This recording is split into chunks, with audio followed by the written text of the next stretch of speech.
There we are. Fantastic. So you will get a copy of the video. You'll get a copy of all the slides. But more importantly, we do have really fun free resources, which is what this is all about.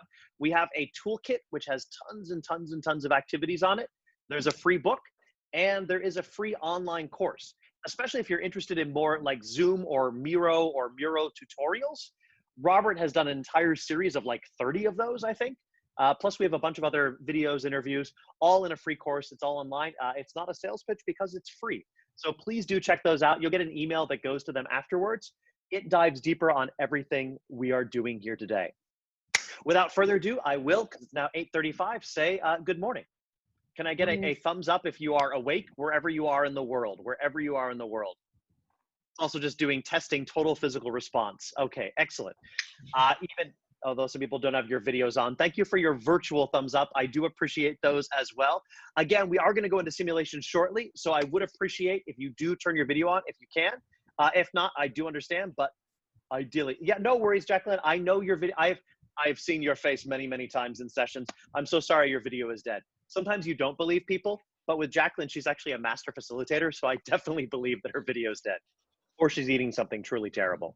So world's briefest introduction. This is Simulations and Simulations, which is an absolutely cheesy title. But basically today we're going to be looking at different practices. I don't want to say best practices, but our practices at least in how we run simulations, whether that's negotiation simulation and influence simulation. How do we take that from face to face and do that in a virtual environment?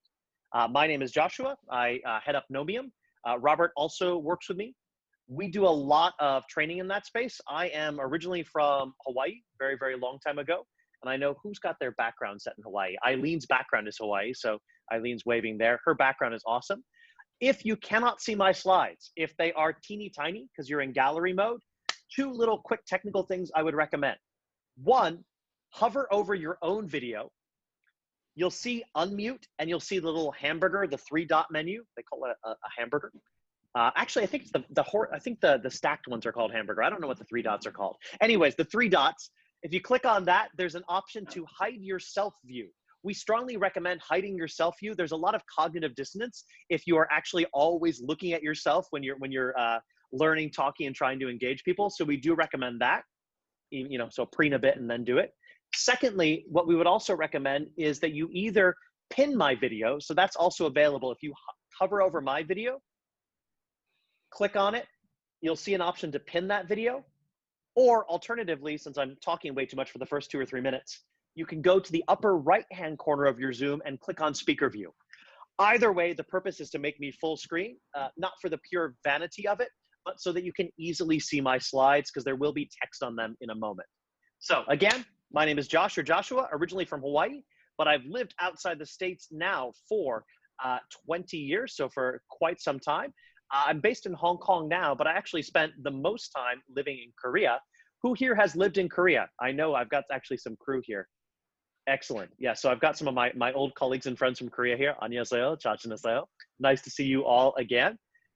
Corporate-wise, we do training mostly for Fortune 100s, mostly in the finance space. Last year, we did this in like 24 countries. Robert even did a speech in Antarctica last year. So technically, we can say we've trained in 7 continents.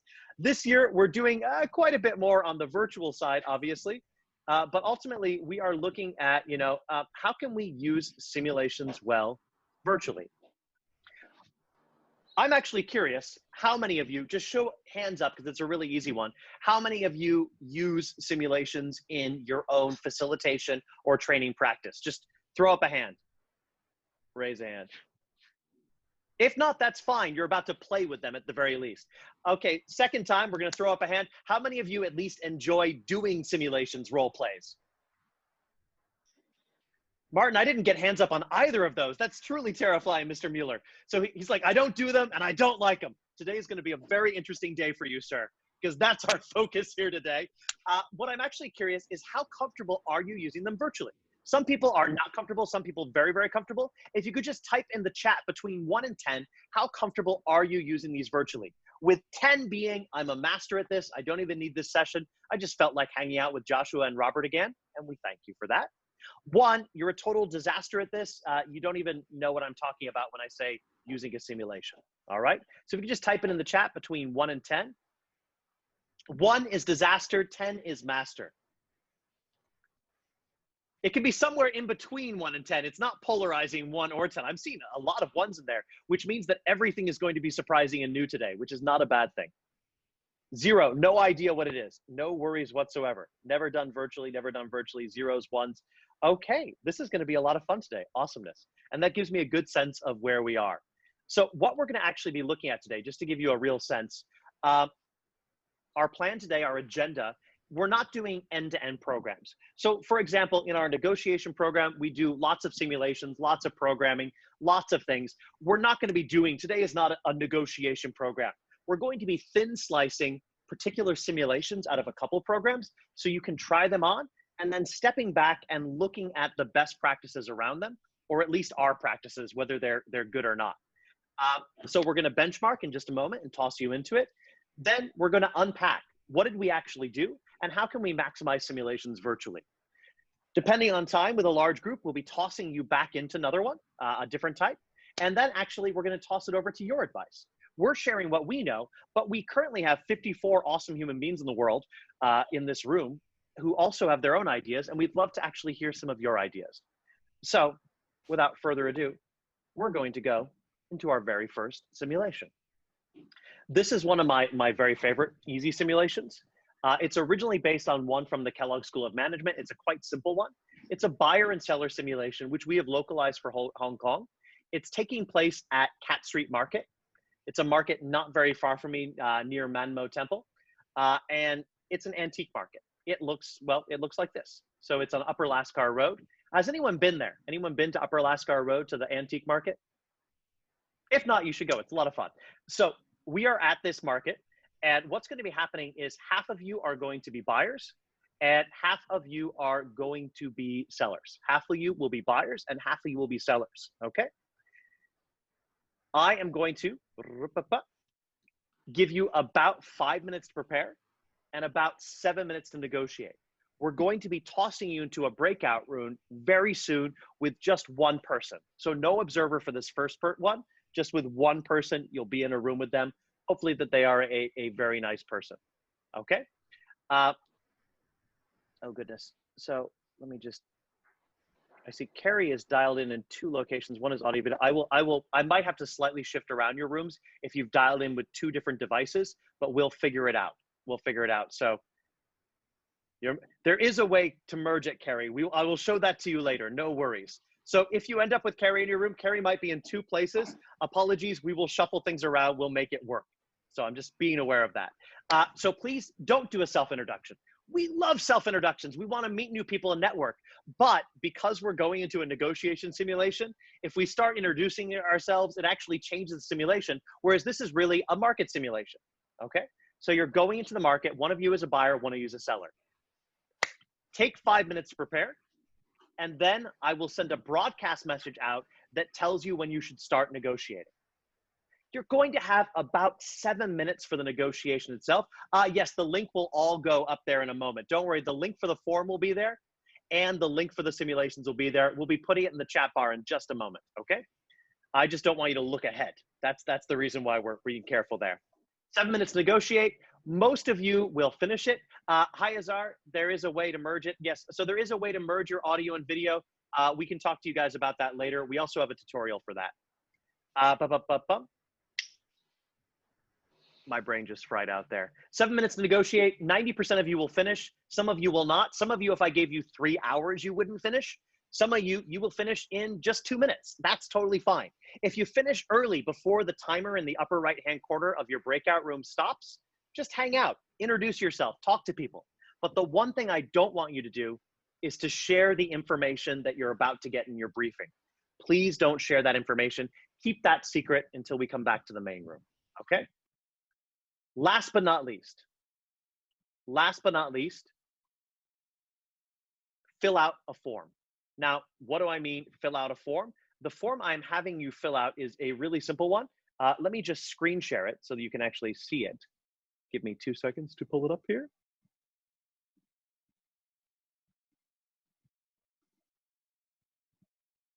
La, la, la, la. There we are.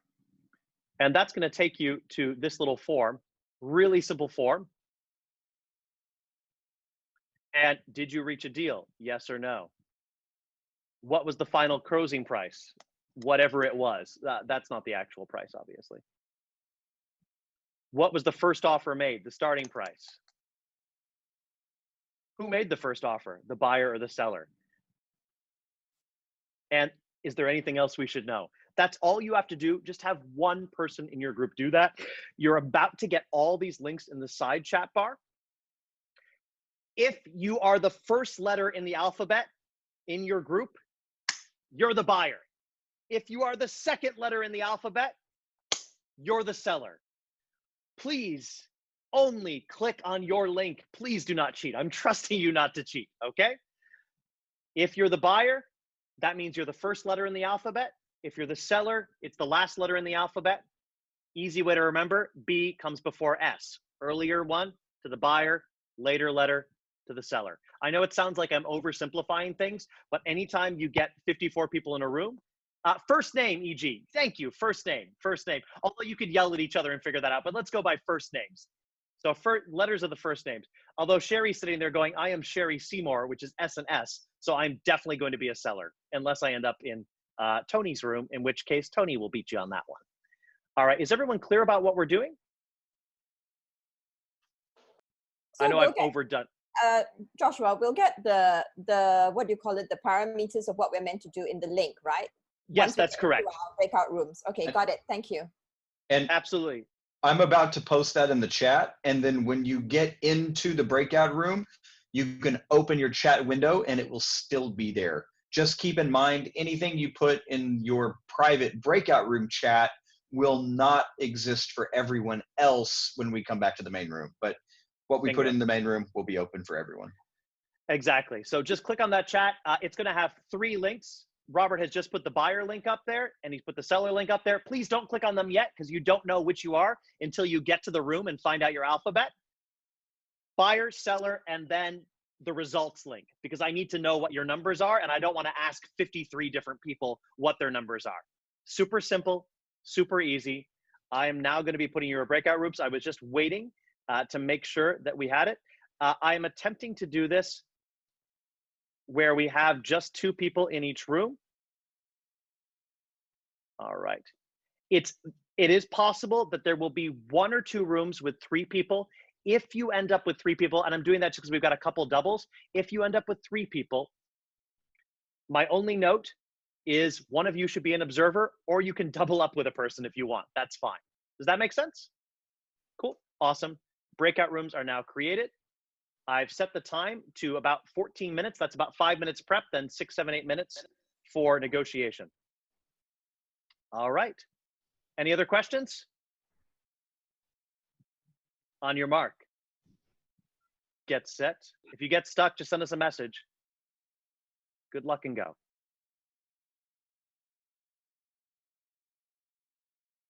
So I know most of you are back. We're just waiting for just a couple more people. They've got about 30 seconds to come back to the rooms. If you haven't filled out the form, please do. I saw that almost everyone had filled the form out, which is all sorts of awesome.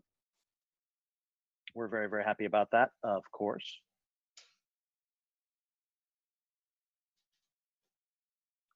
And there, everyone has come back. All right, Franklin's got a question. I did not see the HTML link. The link for which one? So Franklin, which link? Oh, the form for putting out the type form link. Cat Street, yeah, Knowmium.com/Cat Street. So that's one of my favorite things, is rather than giving people a crazy long form, we embed them in our own web pages. It just makes it way, way easier to remember it and customize it. So that's what we've got there. So welcome back. Can you please give your partner a silent clap? Everyone give their partners a silent clap. Hopefully you've made new friends, that you haven't made any new enemies. Let's actually, oh, it's not embedded for you, Franklin. So if it's not embedded, it does work on almost every device. And if you do a reload, it should work. That link should actually work. We can talk after the program if there's some technical difficulties there, but it usually is the way that we do that gets it to work with people. Anyways, we can talk about that in a moment. Welcome back. I am very, very, very curious. how well did you do in your negotiations? Can I get a thumbs up if you're happy with your deal? All right. Can I get the buyers to raise their hand? Buyers, raise your hand. All right. Hands down. Sellers, raise your hand. Hands down. Sellers, you may not like me in a moment. I'm just going to leave it at that. Sellers, you may not like me very much in a moment. Let's see where this goes. So this is a negotiation simulation. We're going to unpack how we ran it in a moment. But first, I actually just want to look at the simulation itself and look at some of the results as though we were running it real. So what I'm going to do now is I'm actually going to be sharing in just a second. I am going to screen share our results to this. So super, super fun results on this. Let me just reload this really quickly. Screen share, popping on up. This is the Google Typeform results. So I've got the results from 34 groups, which is awesome. So almost every group got it. On average, 90% of groups do get it. So a little bit higher than average here. We got a couple that did not. If you didn't get it, that's absolutely fine. Now the question is, what numbers did you get? Let's see what the final closing price was. No price. I do actually love no price, not applicable. We've got a range here, 450, 450, ooh, 1,500, 1,500, 1,700. Look at that. 420, 500, 588, 800. Lots and lots of different prices going on here. 388, 2,300. That is actually impressive. I'm going to be curious who got the 2,300. So a huge range in terms of the prices that we actually got. Opening offers, starting at an interesting range there. 2,500. Oh, someone, their opening offer was their closing offer. Always a good fun thing happening there. So what I'm doing here is I'm just seeing an aggregate what everybody got. We could also put this into a numeric range. I could make it multiple choice, all that kind of stuff. Who made the first offer? In general, it's the seller. Every once in a while, the buyer. Anything else we should know? Nah, quite a bit of dancing around. We spoke in Cantonese. It took longer, and we're fine doing it in local language. Not a problem whatsoever. So really, really interesting results coming through here. So let's actually look at some of the details that go with this, because this is where life and the universe begins to get very, very interesting. All right, just give me 2 seconds here. I'm going to share my little iPad here. It should come on up. Just takes about 2 seconds to pop it over. Bingo. So I would like to actually talk to you a little bit about the potential here and the potential raises and the problems we actually had. But sellers, I'm going to talk to you first. Sellers, what was your bottom line? What was the lowest you could actually accept? Just somebody come off mute and shout it out. What was the lowest based on your profile? What did it say? 350. 350, exactly. So we've got 350 there. And previously you had it for sale. You previously had it for sale for how much? 650. 650. Yeah, you had it for sale for about 650. Okay. And what's the fair market value of this? What's the actual range that works? 400 to 1,200. And now that's the range of the individual item. So just the cup. Just the cup. So that's the range of just, I can spell today, just the cup. Now let's imagine best case scenario that your buyer or your seller, sorry, that your buyer actually has all the other pieces in the set and they're just looking for this cup. Would it be worth more than 1,200 or less than 1,200? More? It would be more. Well, so we don't know how much, but their desire for it. So the individual item, market value, fair market value, price to sell is 1,200, a maximum. But it could go up to 1,200 plus if they had best case scenario conditions where they might want it more than that. Okay, so that's the range we've got here. So that's where we're going there. And it's really interesting where we ended up on that range. We actually had the maximum we had, I believe, is 2,300. 2,300, who got 2,300? Can you come off mute for a moment? Hi, it's me. Hey, Gene, very nicely done. Now, did you get it legitimately or did you lie? Because every once in a while I just have, the only reason I've asked is, so I've had some very clever things which don't exactly go into best practices. My favorite things in the non-best practice category would be along the lines of someone going, when the buyer comes in, oh, so I'm interested in this, and the seller goes, I'm sorry, it's not for sale. I have another buyer coming this afternoon who's going to give me $2,000 for it. Now that's not exactly legitimate, but very clever. I've also had some buyers, some sellers where they just quote ridiculous prices like 10,000, which is insane. What did you start at? You got 2,300. What was your starting? Okay, hi. So Joshua, firstly, I didn't use any of those tactics, but it's a really good one and should learn from you more tactics. So actually, I did not start. My first, I actually asked the buyer what's the price that she's willing to pay for it. And she started off with 2,500. And then I was out of guilt. Oh, so you got lucky. Okay. Now, that does happen. People always tell me, Gene, people go, oh, well, the buyer's not going to tell me what their price is. You would be surprised. And by the way, if you were Gene's partner, you still got a good deal. You still got a good deal. It's fine. As we'll see in a moment. The buyer's not going to tell me what their price is. I've seen buyers walk in and go, wow, I've been looking for that all my life. Because the reality is the buyer does have the rest of the set and they're looking just for that cup. So it's very valuable for that. Buyers, can you tell me what was the maximum you were willing to spend on this? 1,200. 2,500. 25. Yeah, so the buyer was extremely happy to spend up to 2,500. And the reason why a lot of people are suddenly not liking their buying partners anymore, the reason why being is they're just missing that. And the total value with that one missing piece suddenly shoots up the auction value far more than it was actually before. Now, of course, we do tend to get a little bit of pushback on this. Chunchek is having a really big smile on this. He loves simulations. That should just be put out there. Chunchek loves simulations.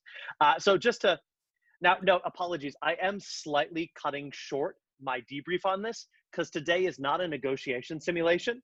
It's about how do we do simulations. So I'm just cutting through it a little bit, just doing it a little bit quicker.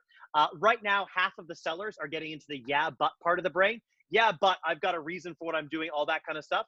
I want to say just really quickly, relax. 80% of people do actually fail to maximize their negotiation in this. And some of the most common things that we actually see happening, and I'm not going to go through this one at a time like I normally would, not digging into the buyer's knowledge before introducing price, not utilizing a best case scenario. 1,200 is a fair market value. We could aim for 1,200. We may not get it, but it is fair market value, okay? So we're not framing for that, not starting there. Double dipping, what I mean by that is they'll say, oh, I'd like 900. The buyer goes, oh, 900 is too high. Okay, 800. What did you get for that concession? Nothing. They just went, oh, that's too high. So that's a double dip. We don't use our range or info strategically. We allow others to set the frame without validation, meaning, for example, the buyer comes in and says like 300, and we don't ask them to justify where they're getting that from. We tend to focus on our bottom line. That's the biggest thing that we do as human beings. We focus on that 350 and we're like, whew, I just want to get above 350. Ooh, I got 900. Well, that's way above 350. As a note, that's not bad, but the playing field is from 350 to 2,500.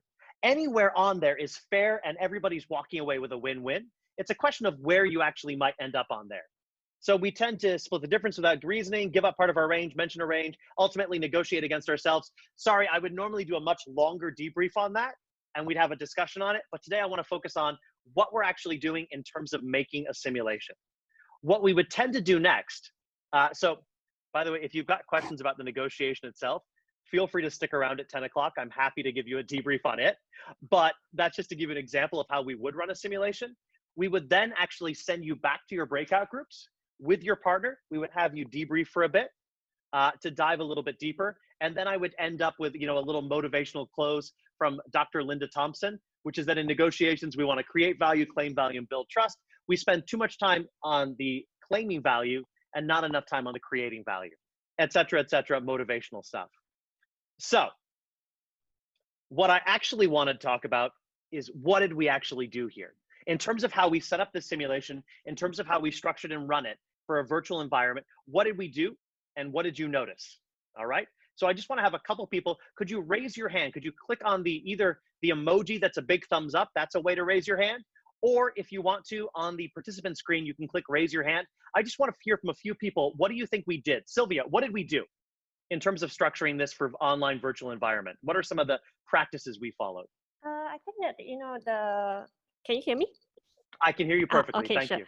Yep. Yeah. So for you guys, I think it's very clear, the buyer and the seller, the instructions for each. And then in terms of, because I've done this live in terms of face-to-face for maybe once or twice. And I find that with the clear instructions, it really helps. Breakout room, it really helps. And as well that you actually have the form to fill in so that it can consolidate all the inputs. So that's really helpful as well. Yep. Absolutely. And that's some of the things that we do a bit differently than face-to-face. Anybody else have a thumbs up or a hand raised? You can use the hand raise feature on the participant menu, or you can put a thumbs up if there's something you want to add. What did you notice that we did? Now, some of these things are the same as what you would do face-to-face, no different whatsoever. But what's different about how we're doing this virtually in terms of good practices? Anybody else? Sylvia, you have nailed most of our main points. I should make a note there. But let's dive on in. Oh, somebody else? There's Jalene has a small emoji hand in the participation box. Oh, I'm so sorry. Jalene, could you please share as well? Thank you so much. That's why we have a producer when we've got 60 some odd people in here. All right. I really admire the timing of the whole simulation. It's adequate. We are not rushed.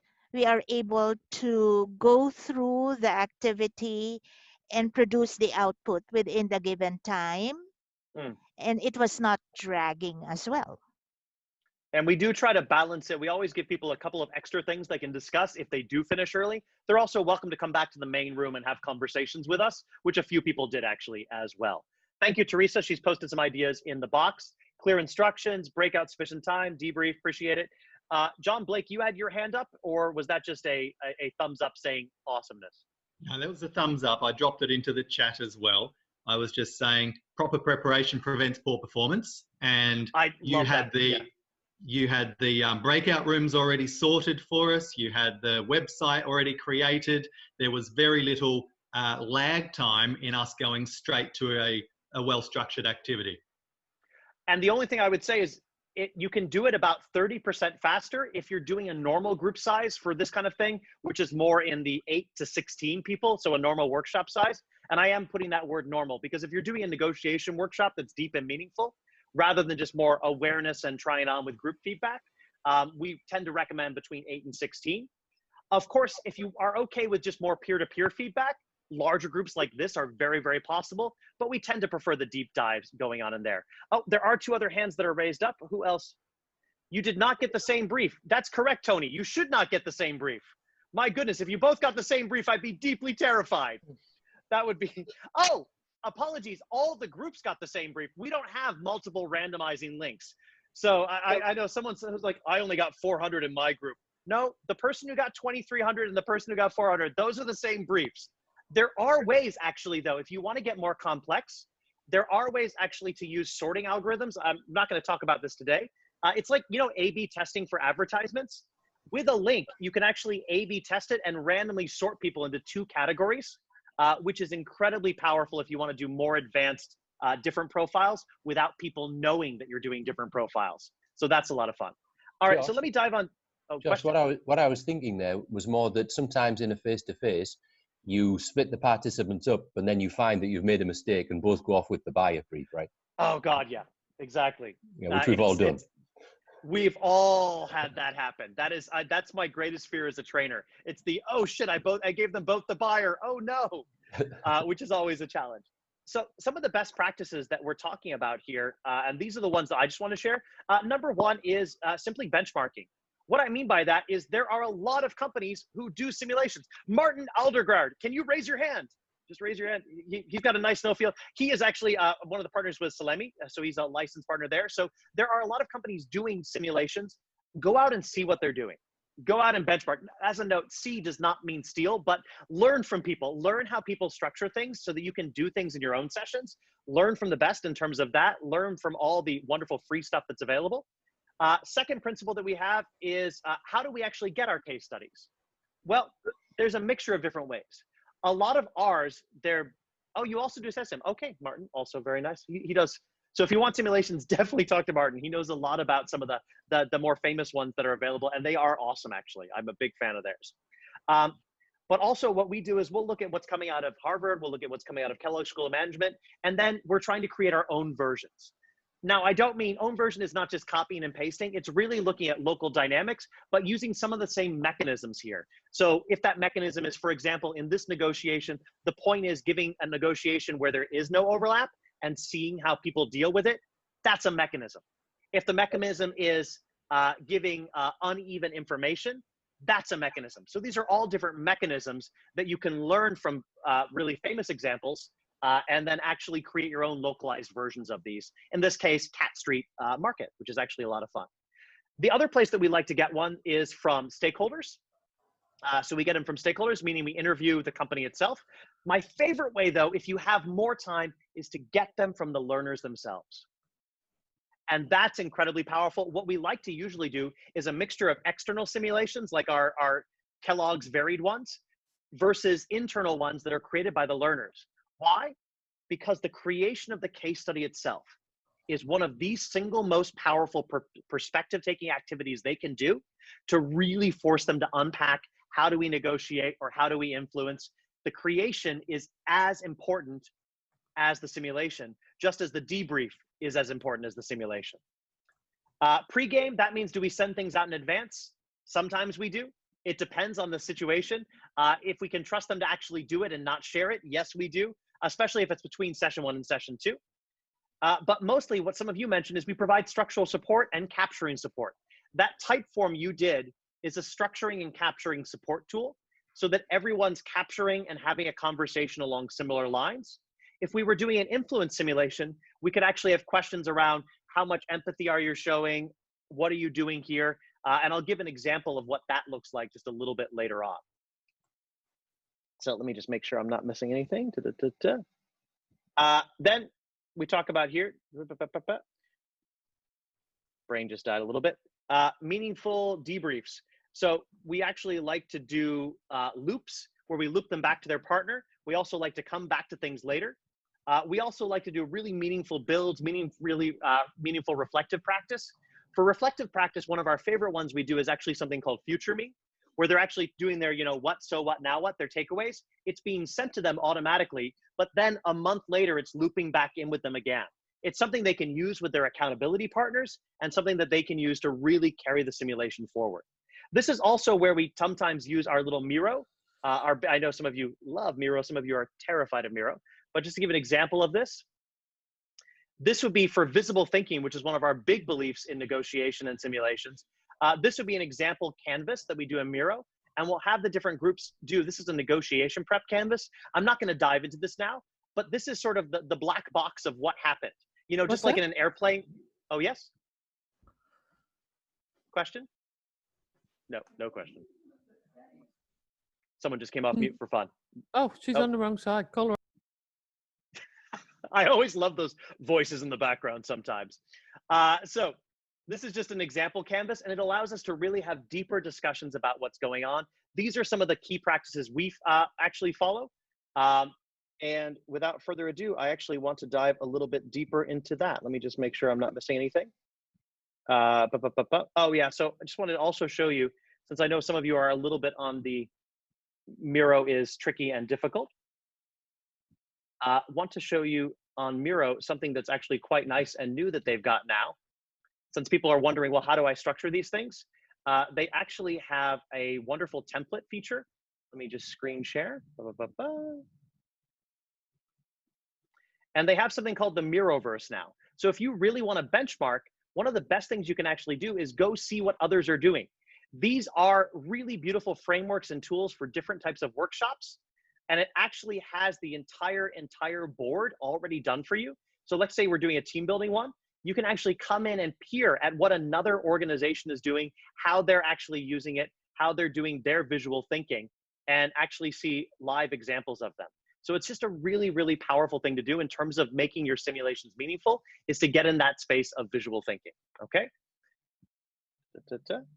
Any questions on that?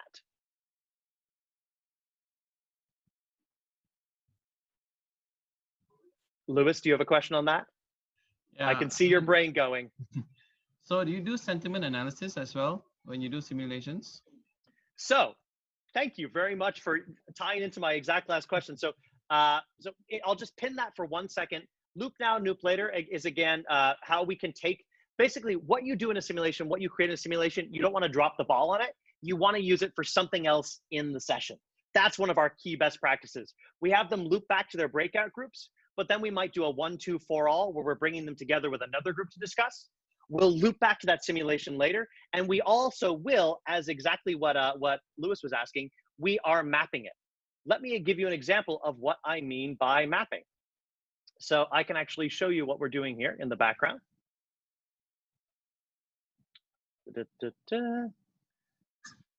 So I'm going to show it to you with just our workshop itself, but we would do this in a fishbowl normally.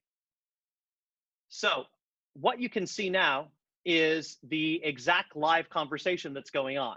So everything I'm saying is showing up there. So we're not doing it for sentiment analysis, but let's say we had them do it in a breakout group, then we come back and we have them doing a fishbowl in plenary. We would be using this in the background to actually map out the conversation. I would also be doing a map using my iPad. So I would be having that, and I could actually share my map, do a shared screen directly from the iPad later to show them how we've mapped out the conversation.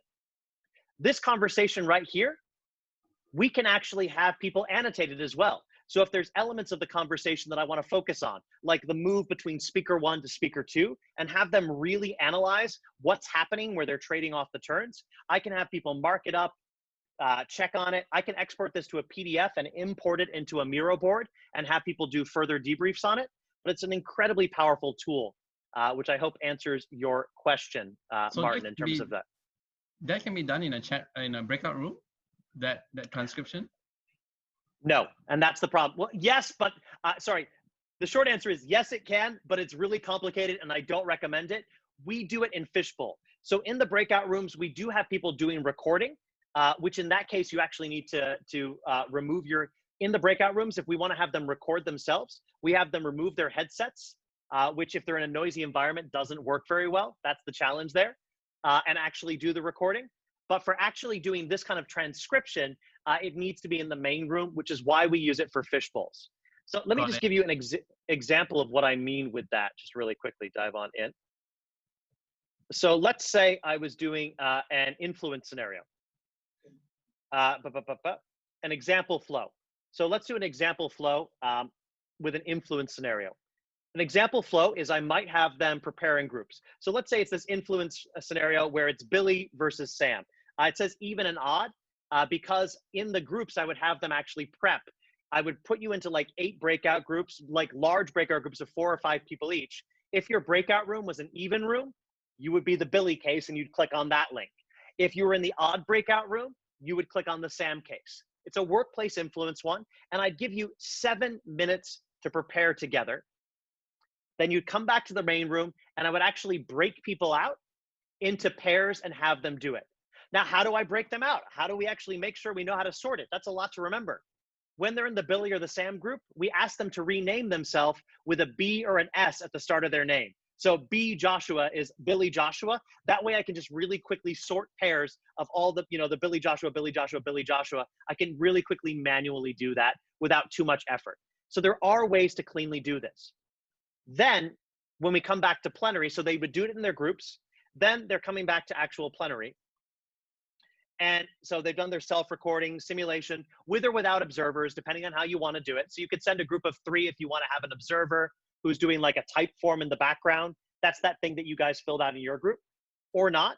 Then in Fishbowl, one of the big things we do is we turn the videos off, except for the people who are actually in the Fishbowl.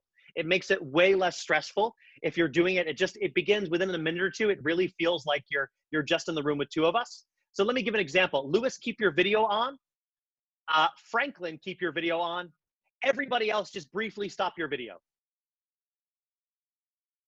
Just click that button that closes your video for just a moment. Turn off your videos, and instantly the night becomes dark. And it's just the Lewis and Franklin room. Some people are good at this, some are not. That's okay. There's also an extra way. There's an extra way where you can actually hide non-video participants. So then truly on the screen, all you're seeing is yourself and your partner. All right, you can come back on video, but you get the idea. It's just in terms of best practices, what we're looking for. And that's the conversation, Lewis, that we would be recording. In this case, we'd be going over this one, which is one of my favorite little influence simulations with Billy and Sam. And it's the different kind of conversations we're having, leadership versus loudership. And am I sharing my story, exploring their story? Am I just positioning? Or am I actually generating new ideas that are going forward?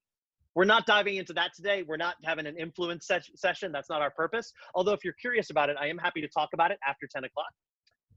But what I would actually like to do is I'd like to first ask you,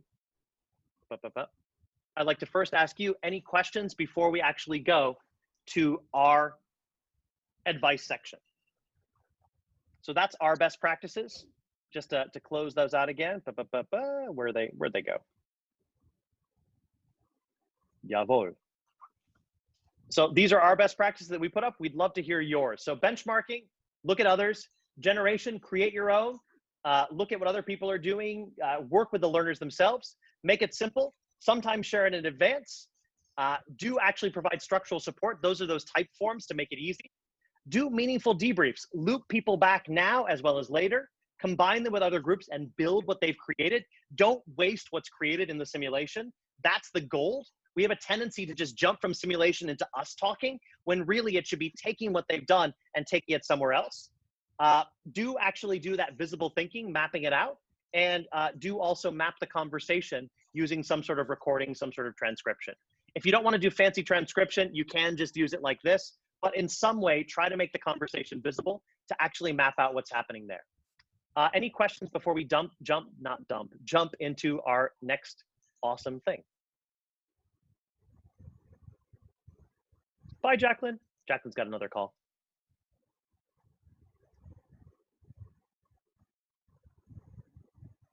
All right, so without further ado, let me just get this pulled up. I'm going to take us to a Miro board just very, very quickly. And I know some of you that is absolutely terrifying, but I promise we're going to keep it simple this time. Some of you have done the pre-work, some have not. But if not, you're about to learn how to use everything super, super clean and easy. All right. And we're going to use that then to go to an advice section. So in the chat sidebar, what I've done is I've put a link. Step one is all I'd like you to do, please, is to just click on that link. Please click on that link. Don't do anything when you get there. Just click on that link. And I see people already popping up in our board. So click on that link.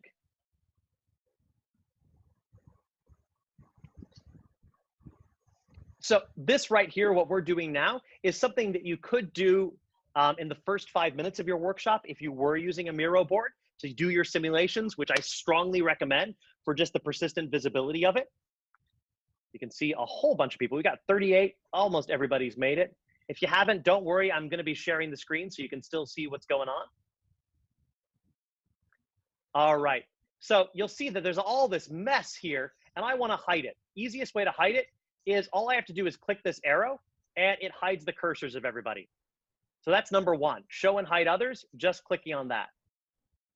Now note, what I can also do is if I click on myself and click bring everyone to me, I can bring you all to me wherever you are. Now you are already here, so I don't need to bring you anywhere, but if not, it would bring you all there, all right? Everyone, just really quickly, I'd like you to zoom in and zoom out. You can either do that with, you know, the 2-finger pinch. You can go down to the bottom right-hand corner and click like crazy if you want. Or the simpler way for many of you, if you don't have a nice trackpad, is just hit the plus or minus button. So just try it on your own, hit the plus or minus button. Super, super easy. That's numero dos. If anyone gets stuck anywhere, please come off mute and yell at me. Number 3.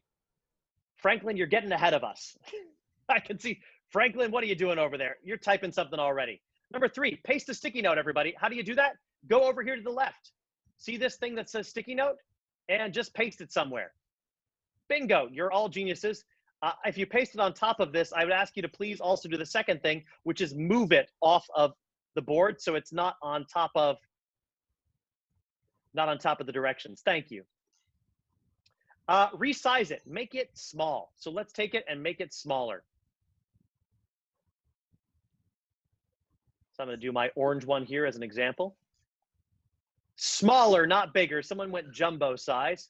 Yeah, that's huge. We don't want that. Let's go small. Go small. Tiny little small one. All right. So go small with it. Resize it. Now I would like you to type on it. Anything. Hi. You can just type hi. Doesn't matter what it is. There you are. That's your sticky note. Now, bonus, if you're ahead of people, you can also use the text tool on the left to type something that is not on a sticky note. Hi as well. So that's also a hi, and I can resize that as well. That's the text tool. If you don't want to use the text tool, you don't ever have to. Someone is creating a frame. Thank you. We do not need any frames. It's okay. I can get rid of it in a moment. So all I would like you to do now is to, thank you, is to copy and paste your sticky note somewhere. How do you copy and paste? Controller Command C and then Controller Command V.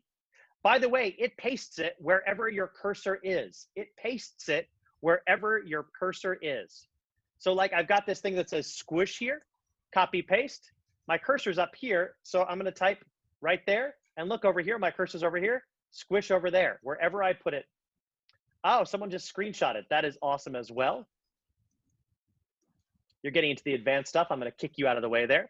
Lock and unlock. Take a sticky note and lock it. How do you lock? Well, easiest way, you can always right click, but the easiest way is Controller Command L. It's locked, it's not going anywhere. A lot of you love to unlock stuff and just destroy it. Please don't do that. Best principle is never unlock something that isn't yours. Short, as simple as that. Never unlock something that isn't yours. And if you do unlock something that isn't yours or move it by accident, you can jump ahead to number 9, which is undo, which is just Command or Control Z, and that undoes the last thing you did. Let's test this out. Take the drawing tool and just draw something. That's the pencil. So just draw something with a pencil. Woo, just draw anywhere.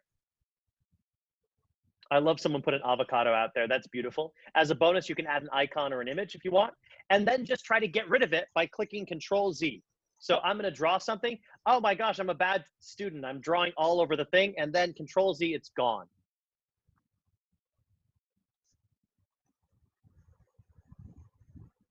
And, oh, X's and O's. Oh, you're totally gonna lose this one. I'm gonna go there. Well, obviously I'm gonna go there. Damn it, I lost. I'm just kidding. I know Chunchik's gambit here.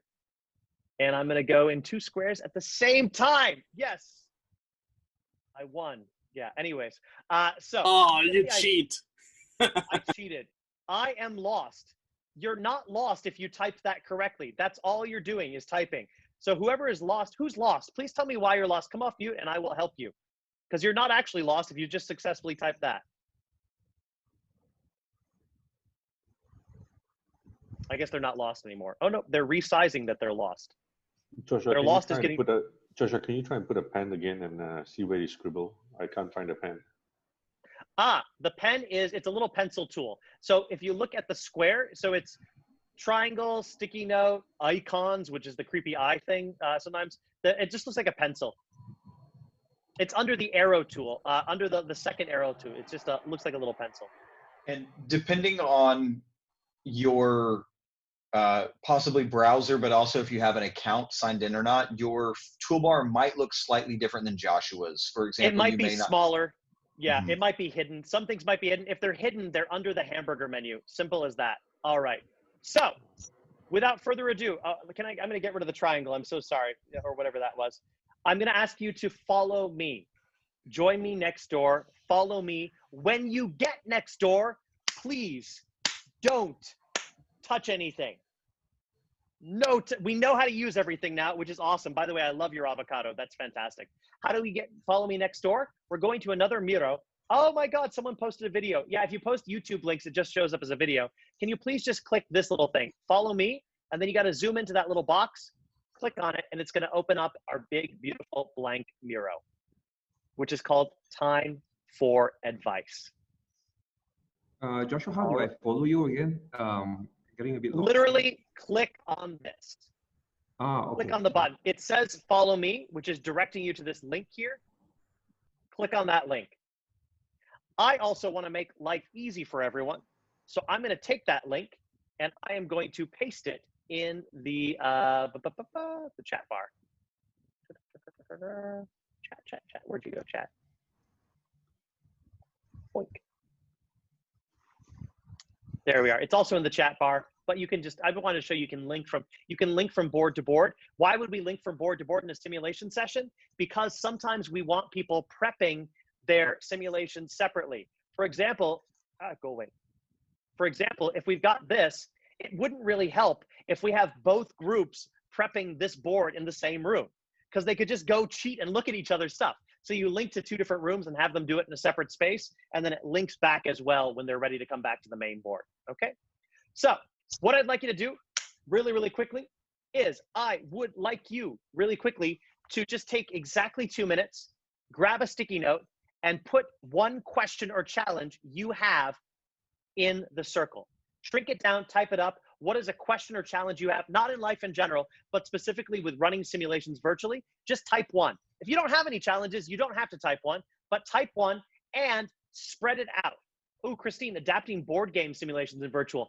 We are actually going to look briefly at that on Friday in the physical places and digital spaces, because you can do dice rolling, you can do cards, you can do full board games virtually, 100% possible. Please make sure that your sticky note is not overlapping others. Please do move it out of the way. Find your own little space.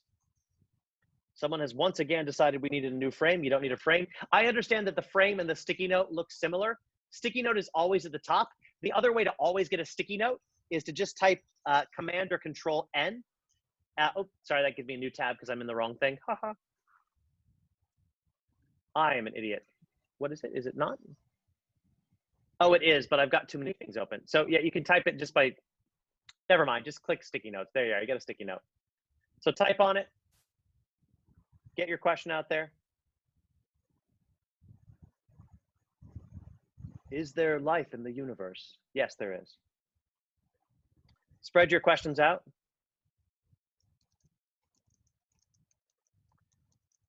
Participants have fear. So we talked actually about this yesterday as well. The ways we get over technological fear, 3 different ways.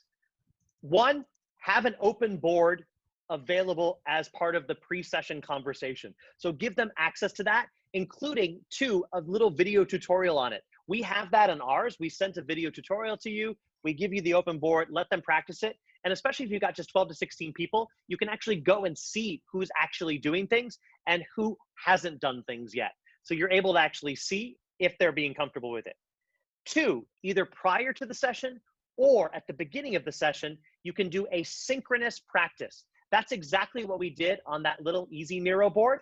Within just 5 minutes, I taught all of you how to use everything that we need to use, because that's all you need to use in a Miro. You don't even need to use that much. Honestly, you could just teach people sticky notes.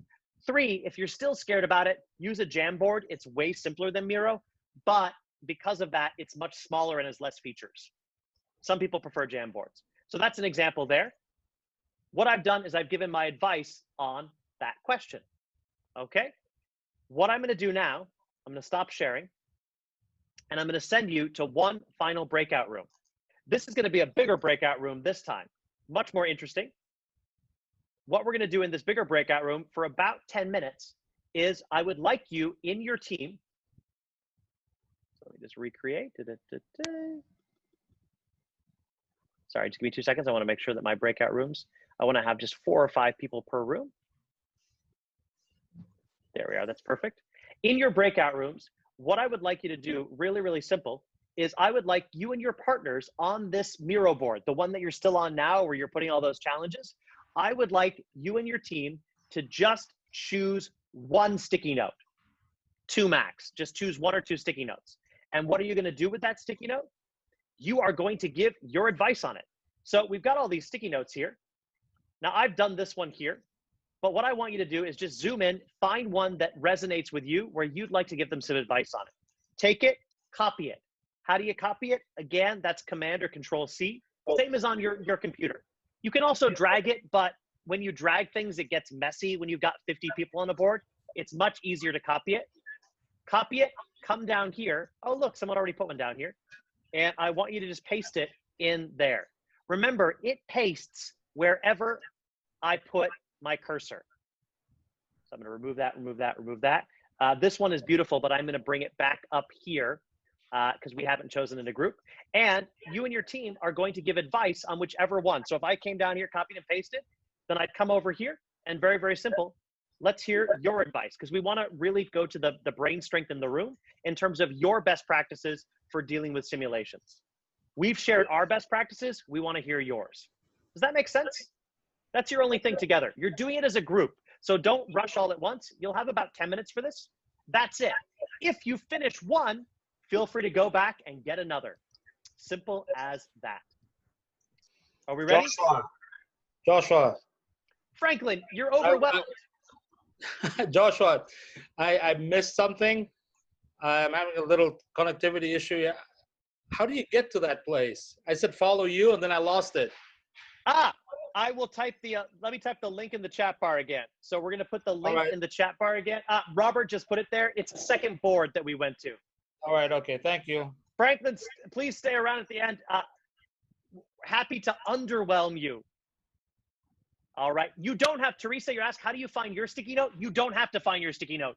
You and your team are going to be grabbing any sticky note that looks good for you. That's what you're doing. It doesn't have to be your own sticky note. It can be any sticky note where you're like, oh, that's an interesting question. Let's give some advice on it. Either drag it down, which is harder, or copy and paste it down, which is easier, and answer it. That's it.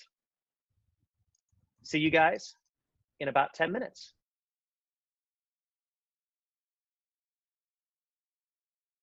Let's jump on in. Let's see what you guys did because you did some awesome stuff and we just have a couple of minutes left here in our session. Coming on up, we have a whole list of awesome advice and awesome ideas. My goodness gracious, what's going on here? What I would like to do, so we will stick around again for half an hour after the session to answer more questions, but I would actually just like to briefly say what we covered here again today. Our best practices, go look at other stuff. Think about how you actually want to create the studies, whether it's yours, with stakeholders, with the learners. Simplify it, sometimes pre-game it. At the very least, provide structural support in capturing so you can aggregate everything. Make debrief meaningful. Use visible thinking, use learning loops, build on what's given. Look towards future reflection with accountability partners and mapping. And make the conversation visible as well. Map that out, have some fun with it. Those are our best practices for simulations in a nutshell. Happy to answer any questions. Does anyone want to come off mute because they're just so excited about what their group came from and they want to end our session with sharing what their group came up with? Anyone who's still here? Your group came up with such a cool idea, you want to share it with us. That board and that link will remain live. So I do encourage you, even after the session today, go look at what they wrote because there's a lot of cool stuff up there. But anybody have something they want to share? I saw a couple of really cool ones.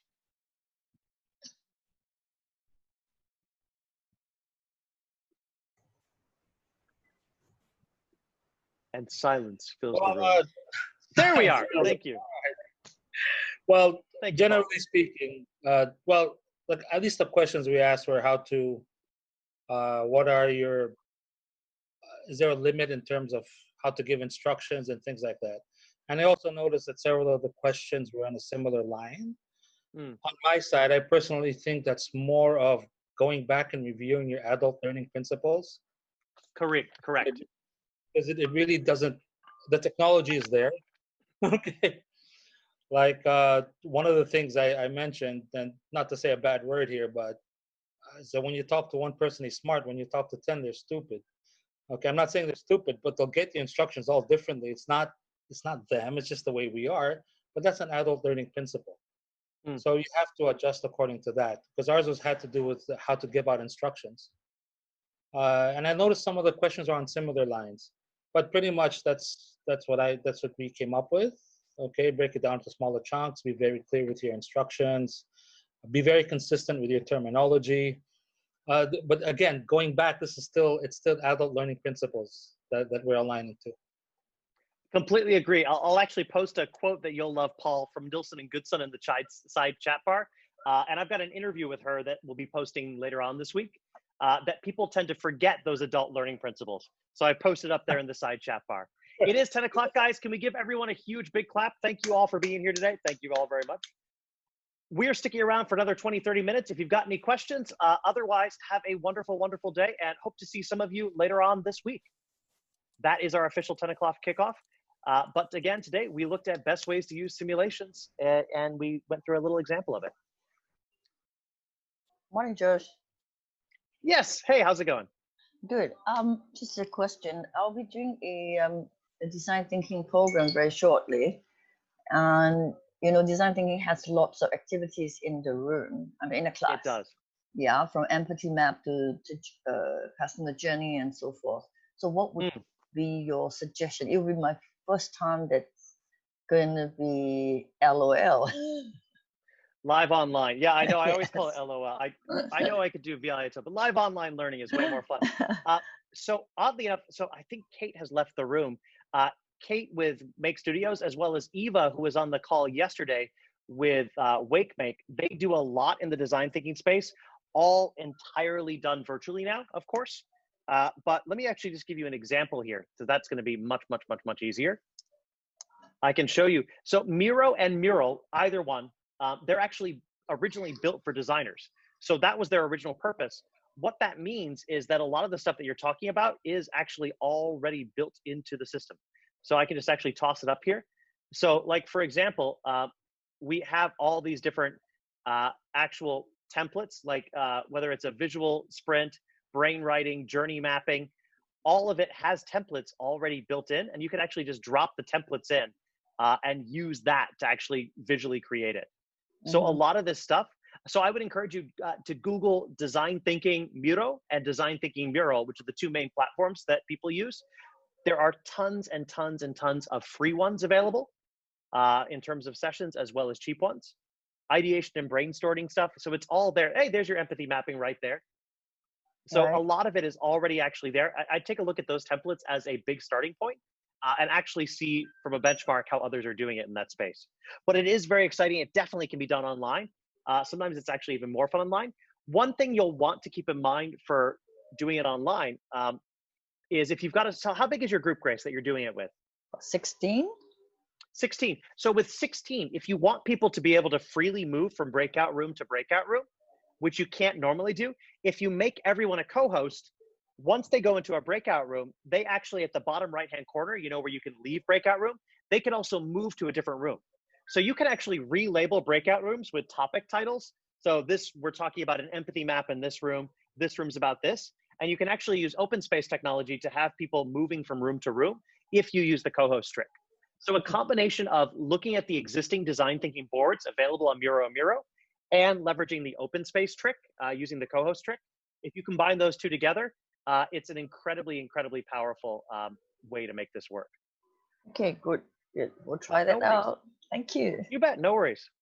Thank you. Hi, I love that we still have 30 seconds. Yes, you bet. Happy to answer. Hi. So I was just wondering, because I've done quite a fair bit of training where we need to prep the room with a lot of materials because we just want the client or the learner to be immersed with new ideas. So how do we do that online? I mean, we're not necessarily going to have any activities with these things, but it's just good to have it there so that they can just read while they're having a break or, motivational quotes, learning stations, that kind of stuff. So that's actually something we're going to touch on Friday as well, Liming, which is the physical places and digital spaces. So that's actually another reason why I know some people, hopefully you're getting a little more comfortable with the Miro, that kind of thing. That's the secret to it. Now, yes, you could use Adobe Connect and they have their pods. I don't like Adobe Connect. I think it's a nightmare system. It doesn't let people have video breakout rooms. The one good thing about Adobe Connect is it has persistent pods where you can actually customize the breakout rooms a bit. That's the only good point about Adobe Connect. I would love to steal that feature for everything else, but everything else about Adobe Connect is awful. And note, I use Adobe for a lot of things. I'm not anti-Adobe. I just think Adobe Connect needs to be updated for, the last 10 years that have changed. So actually, I would recommend using the Miro or the Mural. We actually create rooms on there, like spaces, and we'll have learning stations in there. You can upload PDFs and readings. You can have a video room with an actual, with videos to play, all done. On Friday, I'll be showing you an example of that, and we'll be actually trying it on. But hopefully that sounds good, Liming. All right, awesome. Anybody else have a question? Josh, just one. You know the sentiment analysis. Lewis, you and I both know that you're lying to me right now. No, I really had to go after No, this. just one? Okay. No. By the way, I actually love your questions, and I'm happy to have 20 of them. So you just missed yesterday's session. Lewis said just one about 17 times. It was awesome. All right, let's hear your just one. Let's get your just one, Lewis. Can you give us an example of how you do the sentiment analysis and how you would do that? Oh, good God. Oh, that's too difficult. Yeah, fine. I mean, if you can't, it's fine. I understand. Have you downloaded the Serrano AI one? So a lot of the stuff, no, just because this is actually, so I had to get, my sentiment analysis tools are on this laptop, which you can see is nicely closed. On this one, I actually had to buy a Mac Mini because I'm doing so many large scale sessions, and this is not powerful enough to do anything. So I actually don't have my tools live on here.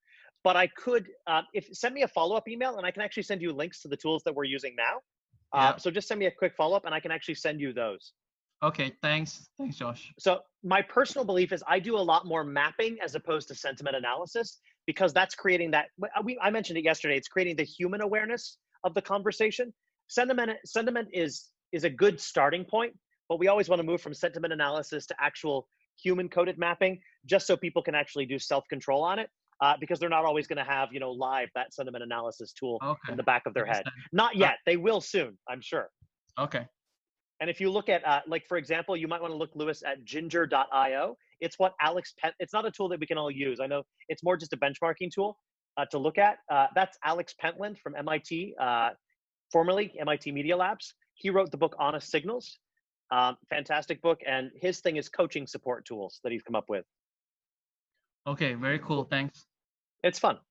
Anybody else have a question? Hi, Joshua. Hello. Hi, I've got two questions. One simple one. The first was on the Miro board earlier, you had a timer. How do you activate the timer? No problem. So you can't do it because you were not the head facilitator, but I can do it just down here at the bottom of my screen. I can actually do a video if I want. I don't want to do video right now. I can use the timer here. What I also can do, which is really fun, is I can do voting. So all those sticky notes that you have, like if you had, let's say there's a bunch of sticky notes out here, sticky note, just a bunch of sticky notes, boom. I can actually make it a voting thing, and I can have people vote on the board. And I only want to vote on these sticky notes. All right, we're going to have people vote on these sticky notes.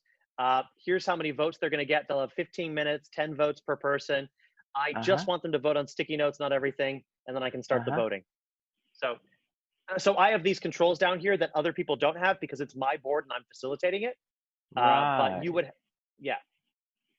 Oh, okay. That's cool.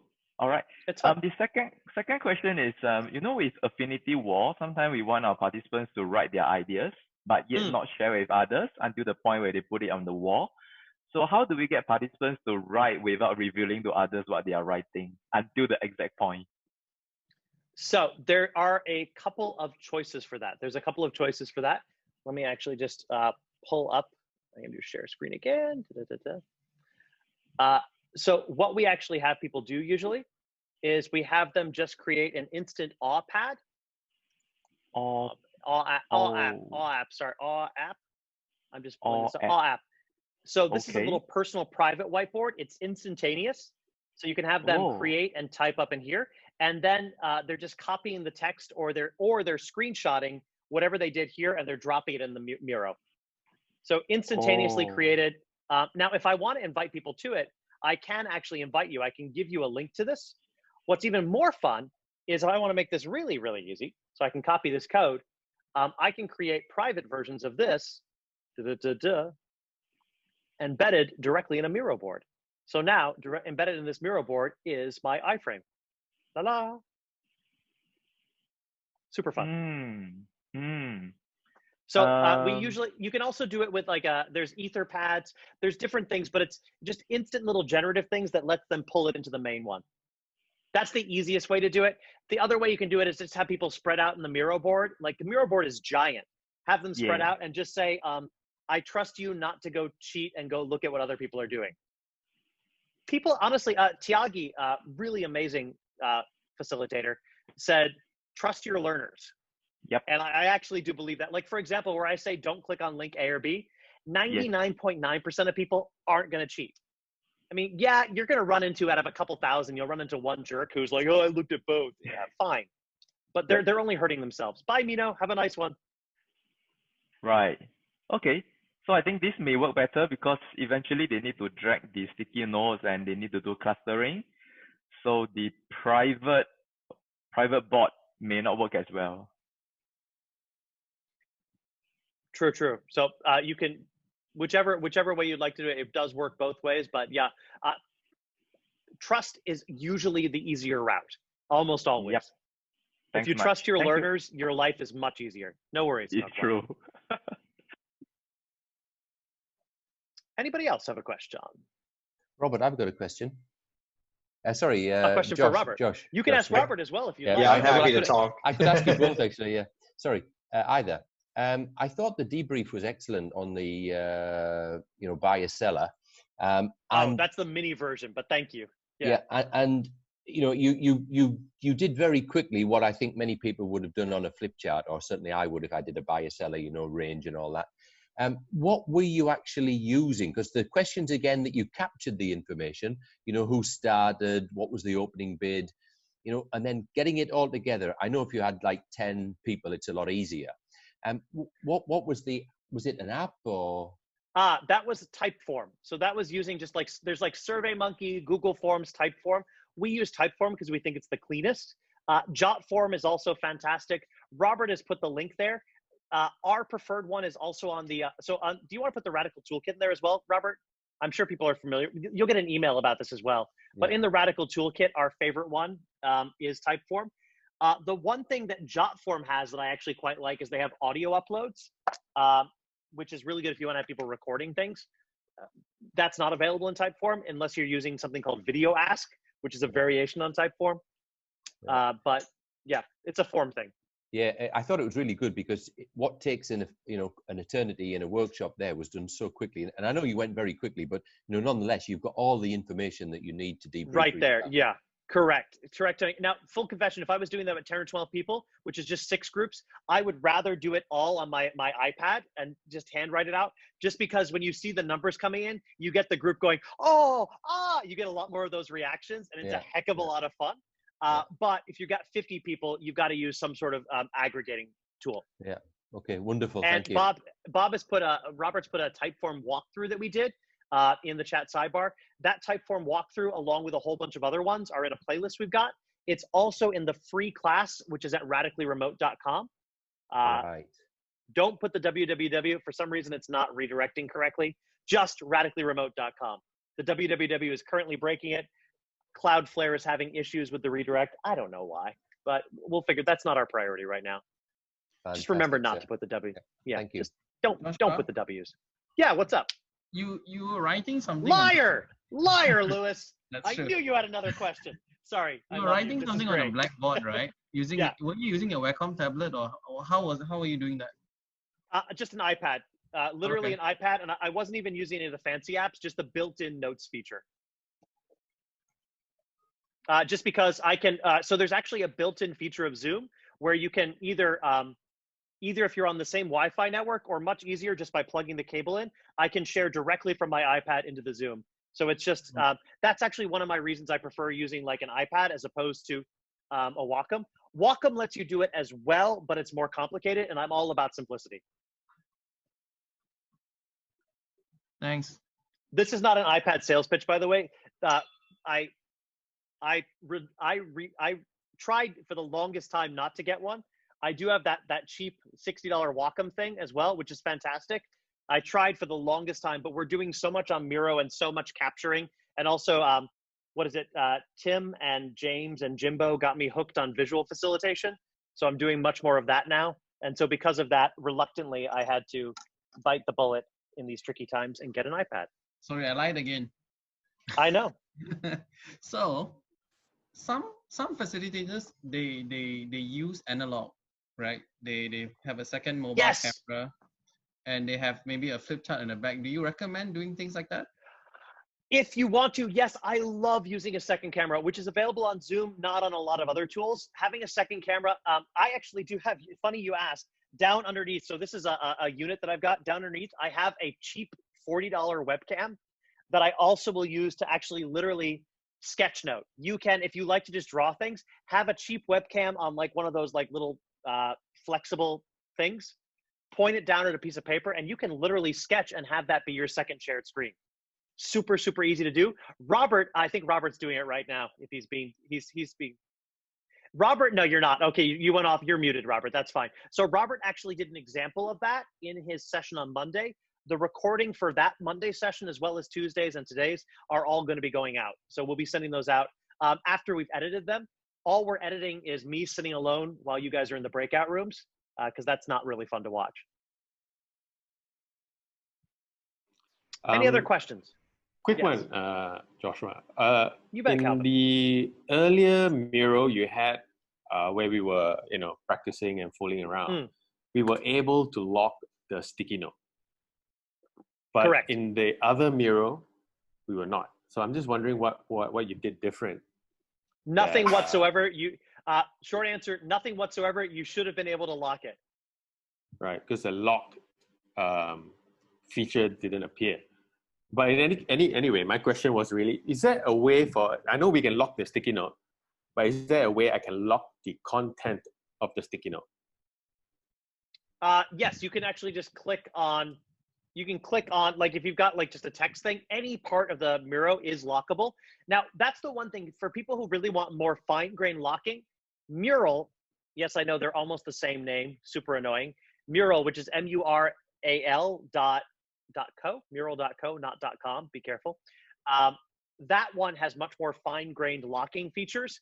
It's the one thing that I wish that Miro had. I prefer the interface of Miro, but a lot of facilitators prefer Mural. They're both great communities. They both have amazing community support. They're both fantastic. We love them both. I have a Mural account as a backup in case one or the other goes down, so I can switch back and forth. The one thing I really want to steal from Mural is that multiple levels of locking is better. Anybody else have a question before we bounce it off? No worries, Calvin, happy to. Geez, I have to say, everybody has to look at Jordan's amazing photo shot that he's got. Jordan, that's got to be your LinkedIn photo. That's awesome. Thank you. Anybody else have a question? Yes. The real version. There's the real Jordan, equally dashing. Thank you, everyone. Thank you. Kamsahamnida. Arigato. That was an interesting noise. That's my baby. I actually wanted Oh, okay. No worries. So suddenly when I unmute, he suddenly speaks as well. Which is fantastic. Yeah, I think he wants to ask a question. Anyway, you've been running a lot of amazing trainings or virtual programs, and it's really very interactive with a lot of other stuff going on. So if it's actually a short type of program where there are several speakers who has to speak, what type of activities or applications would you suggest in that case? Well, if you're only doing something that's like, we're talking truly short, where it's under 30 minutes, the only two things you would want to do if it's under 30 minutes is using the built-in whiteboard or polling features of Zoom, using the chat, because you can actually get a lot of interactivity in the chat, and potentially using one quick breakout room. So you wouldn't be going to external tools in that. Were I doing hypothetically a 20-minute to 30-minute session, I wonder when that might be. I would also demo using screen sharing. I would demo some of the more advanced things, just very briefly to show people what's available in the universe. But in terms of the actual interactivity in that 30-minute to 20-minute, 20-minute to 30-minute window, I would not try to take people over to a Miro board or something fancier than that. We would do built-in things. You could, the fanciest thing you would potentially do in a short session like that that's not on the Zoom itself is using something like a Mentimeter or just a Typeform. And all you would do is be pasting the link in the chat bar, and the Mentimeter is just that fancy polling. That's it. So nothing fancier than that, Maryland. Okay, thank you. No worries. Anybody else have a question? We recorded all the Q&As as well. Yes, hello. Thanks for the great sharing. Enjoy the session. Thanks, a mate. quick question. I just wonder, I'm not sure whether other people asked the question already or not, but how you did what you are doing now, as in your slides on your back. It's a virtual background. So no one's asked it today, Ming. So it's actually good to have a copy of this question on every video in case someone skips the other videos. So no, thank you for asking. So, so Zoom has the virtual background feature. We do have a walkthrough of the virtual background. Robert, I guess, is probably pulling up the he's pulling up the link to our tutorial on that right now. He's going to put it in the chat bar. Thanks, Robert, for all the sharing. Also, Robert's awesome. He did so many videos. I'm just gonna, they're all there at the end of that link. Oh yeah, in Radically Remote, just go to, and they're at the Knowmium toolkit. So yeah, it's a virtual background. I take a PowerPoint or a Keynote, export its image, and turn it into that. Obviously, I have to adjust it so it's not, I'm not blocking it with my body. So I did move the text. The thing that I do lose with this is I lose the slow transition builds. I also wear a hat so that my head doesn't disappear into the background, which is helpful. Otherwise, you can see my arm will sometimes disappear. Whoa. So that way I stay more like a news anchor. You can use a green screen also, that's better. I'm being lazy, I'm not using a green screen, but my computer is pretty strong, so it doesn't need one. But yeah. You are switching your slide. I am, I'm literally clicking between virtual backgrounds. Each one of my slides is a different virtual background. Oh, so you're picking your different slide, different virtual background. Oh, correct. Okay. So I just clicked. That's two different virtual backgrounds. I'm just clicking between them. Boink, boink, boink. Yeah. How do you do that? So in your thing. So Robert's got a tutorial walkthrough on that. In your video thing, under video, there's a little pop-up arrow that says choose virtual background, and under that, it's going to have all my virtual background images. And I just have a whole bunch of images next to each other. And those are all just different virtual backgrounds. Green screen, Robert has, I'm not using one because my computer's fairly quick. That's off now. That's my actual room. Robert's using one. So Robert is using one. And they're cheap, just green fabric. Or you can get like fancy stuff. My favorite one is the one Robert's got because it sticks on the back of his chair. It's like an actual pop-up that sticks on the chair frame. Here, I'll show you that. John, thanks for putting the link to the Nilsson Goodson. The interview with her is actually going to go up later this week. She's awesome. Hey, you're welcome. So if you take a look at it was supposed to be like 15 minutes. She went for 47. She's amazing. Oh, sorry to interrupt. So if you take a look at my screen, you can see here, I'll move this back a little bit. This is actually just, it fits on the, it's actually a green, my cameras, I'm gonna have to move my camera. There you go. It's like a pop-up thing. Yep. So it just fits on the back of the chair. It's like a car show. Exactly. Yeah. But honestly, it's designed for like video game vloggers, Twitchers, video game bloggers, that kind of stuff. And I move rooms sometimes, depending on what's going on with my wife and her business and conference calls and things like that. So I move this to different rooms. But I am getting actual just cheap fabric that I can just hang on hooks, getting something even bigger for the back of my couch so I can have more casual backgrounds and relax and fully lay down. And that supports the photographs then when you're going to the Zoom images. That helps the resolution, or what's the interconnectivity between that?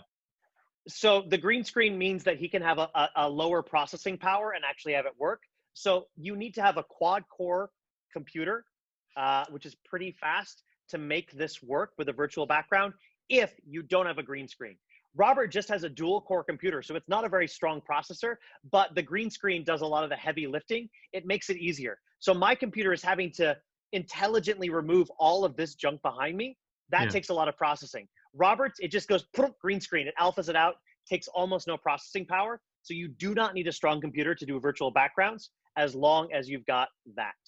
The other thing, I recommend a green screen even if you do have a quad core processor, because it will make it cleaner. You won't have the little blurry transitions. 100% agreed. And you know, I mean, I'm using a MacBook Pro that's just 3 years old, and it's that just giving you a timeline of the technology. If it's quad core or a faster processor, it's probably going to be something within the last year or two. Awesome. Fantastic. Any other questions? Also meaning with green screen, so Joshua, if he's not taking a cap, so his head it will stay around if green screen?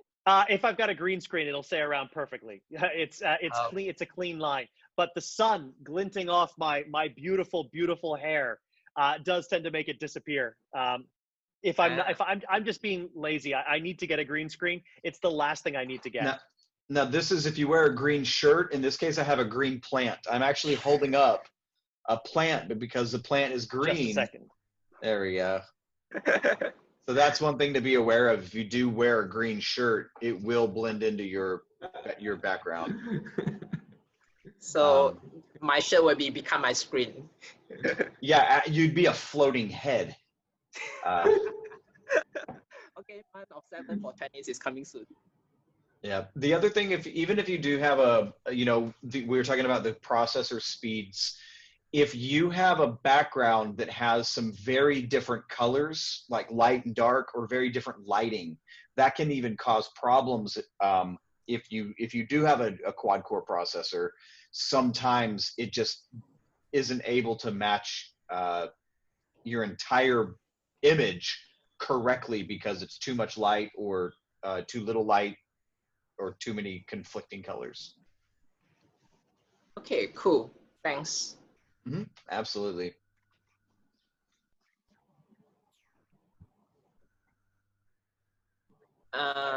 Any other if you questions? don't mind, I have another question. Because my area I'm staying is a bit noisy, with a lot of background noise, car, motors, cycling, babies, aunties, etc. So how to reduce that? Get Crisp, crisp.ai. It's a free tool, free to cheap. It's like $2 a month if you want a ton of hours on it. It's a noise reduction tool. That's the cheap way. The other way is I use AirPods, but that's not cheap. Crisp is insanely cheap, insanely cheap. I apologize. I actually have a 10:30 call with a client. So in 30 seconds, I'm going to be jumping off. My sincere apologies for that. But Robert can actually stay on if you would like and answer more questions. So Robert, I'm going to elevate you to host. Yeah, that's totally fine. I did have a question in the chat box, but I'll just answer it verbally. So sorry, I'll be here Josh. tomorrow. No problem. I'm here tomorrow, and I'm here for the rest of the week. But I actually have to jump on a call, so you guys are awesome. I am here tomorrow and the rest of the week. Also, feel free to reach out to me on LinkedIn or email if you've got any questions. In the meanwhile, Robert, take it away. Enjoy yourself.